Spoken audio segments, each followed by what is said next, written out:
जब जब जिस जिस महीने में जो जो प्रदोष पढ़ा करे, जब प्रदोष पढ़े, बन सके 1 बेलपत्र, बन सके 5 बेलपत्र, शमी पत्र, हरे मूंग,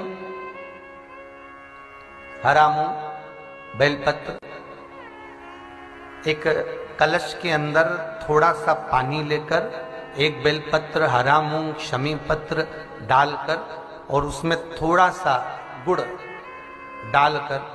भगवान शिव का स्मरण कर कर प्रदोष काल में, मान लो कोई काम आपका बहुत जरूरी है, बहुत दिनों से आप थक गए हैं, नहीं हो रहा, कर्जा बढ़ रहा है, धन नहीं आ रहा, व्यापार नहीं चढ़ रहा, या कोई समस्या बहुत प्रबल है, कोई एग्जाम में बैठ रहे हो नहीं हो रहा, परीक्षा भी दे दी है, रिजल्ट आने ही वाला है, तो भी प्रदोष काल में, प्रदोष के समय वो जल, मूंग, समीपत्र और बेलपत्र और गुड़ का शंकर के शिवलिंग को समर्पित करना प्रारंभ कर दो। 2 या 3 प्रदोष करोगे, बाबा आपकी मनोकामना शीघ्र पूर्ण कर देगा। 2 या 3 करोगे, बाबा प्राप्ति होती है।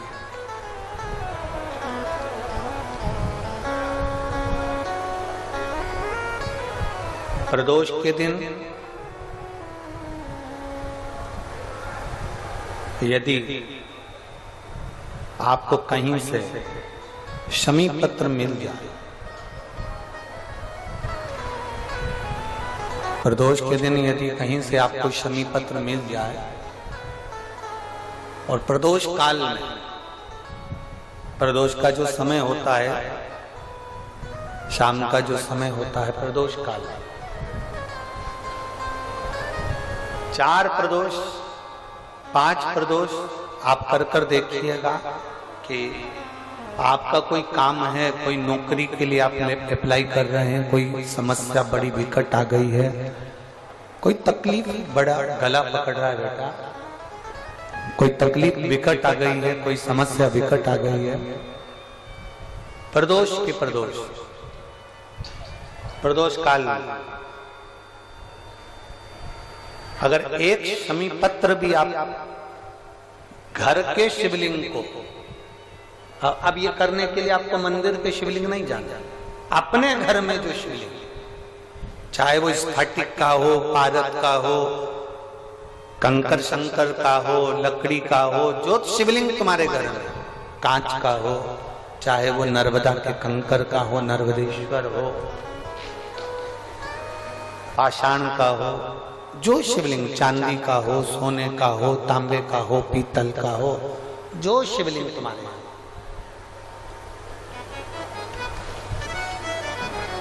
एक शमी पत्र यदि आप भगवान शंकर के शिवलिंग पर समर्पित कर रहे हो और उस शमी पत्र को उठाकर रात्रि को 9:15 की जो एक मुहूर्त होता है, एक समय होता है, जिस समय पर हम अपने मन की बात भगवान शंकर को कहते हैं, पूर्व में भी इसका वर्णन हम कर चुके हैं कथाओं में। उस 9:15 पर वो शमी पत्र को उठाकर एक कागज में, एक कटोरी में उसको रखते थे। 4 या 5 प्रदोष के उस शमी पत्र को अपने पास में रखिए और जिस कार्य के लिए जा रहे हो उसको जेब में ऊपर के भाग में उसको रखकर लेकर जाइए, आपका वो कार्य सफल होकर ही रहेगा, वो रुक नहीं सकता। उस शमी पत्र में इतना बल होता है, प्रदोष का जो शमी पत्र होता है वो बड़ा बलवान होता है, बड़ा एक पत्र है।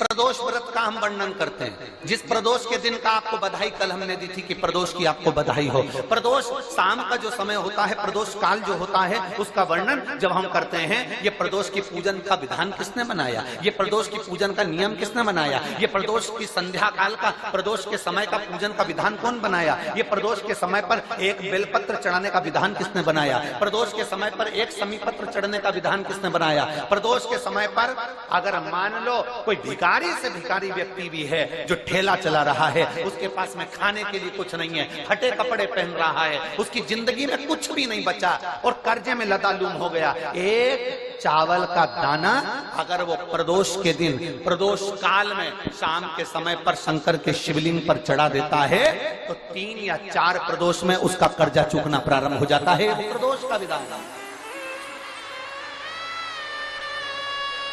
इतना ये प्रदोष का वर्णन करा किसने? इतना प्रदोष की महत्वता बताई किसने? कौन करे इतना वर्णन? अगर प्रदोष की महत्वता बताने वाला कोई है, इसीलिए मेरे शंकर भगवान माता सती को लेकर कुंभज ऋषि के यहाँ, अगस्त ऋषि के यहाँ कथा सुनने के लिए गए थे, क्योंकि उनके बराबर कोई शंकर के महत्व को बता नहीं सकता और प्रदोष के महत्व को नहीं बता सकता। सती मैया को प्रदोष का महत्व बताने के लिए शंकर सती जी को लेकर कुंभज बाबा के यहाँ गए थे, अगस्त ऋषि के, कि प्रदोष के महत्व को तो जानो सती, तुम प्रदोष के महत्व को तो सती जानो, तुम प्रदोष के महत्व को तो सती पहचानो कि प्रदोष का महत्व क्या होता है, प्रदोष काल का महत्व क्या होता है, प्रदोष के समय का महत्व क्या होता है। जिस समय पर सूरज डूब रहा हो, चंद्र प्रकाशित हो रहा हो, दोनों का मेल हो रहा हो, ना तो पूरा सूरज डूबा है, ना पूरा चंद्र आया है, ना पूरा अंधेरा है, ना पूरा उजाला है, उस समय को प्रदोष काल कहा गया, उस समय को प्रदोष का समय कहा, प्रदोष काल कहा। अब कई लोग हमसे कहते हैं, गुरुजी आप हमको प्रदोष का समय बताया करो कि प्रदोष काल किसको कहते हैं, प्रदोष का समय किसको कहते हैं। अब एक बात हम आप सबसे कहना चाहते हैं, जितने लोग आस्था चैनल पर सुन रहे हैं, जितने फेसबुक यूट्यूब पर सुन रहे हैं और जितने रेवाड़ी की इस पवित्र धरा पर कथा को सुन रहे हैं, आप सबसे एक बात कहना चाहेंगे, अगर हम समय देखकर बताएं आपको कि शाम को 6 बजे, 6:30 बजे, 6:30 पे लेकर 7:30 के बीच में ये समय है, या 5:30 से लेकर 6:30 तक का ये समय है, या हम तुमको बोल दें कि इतनी बजे ये समय प्रदोष काल का रहेगा या इतनी बजे ये समय रहेगा, तो देखिए कभी कभी ठंड का समय आता है तो दिन जल्दी ढल जाता है, कभी कभी गर्मी का समय रहता है तो दिन बहुत लेट ढलता है। इसलिए समय की गणना से मत चलो, आप तो ये अंदाजा लगाकर रखो कि दिन ढल रहा हो, अंधेरा होना शुरू हो रहा, सूरज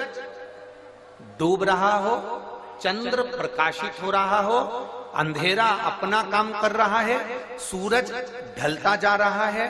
दिन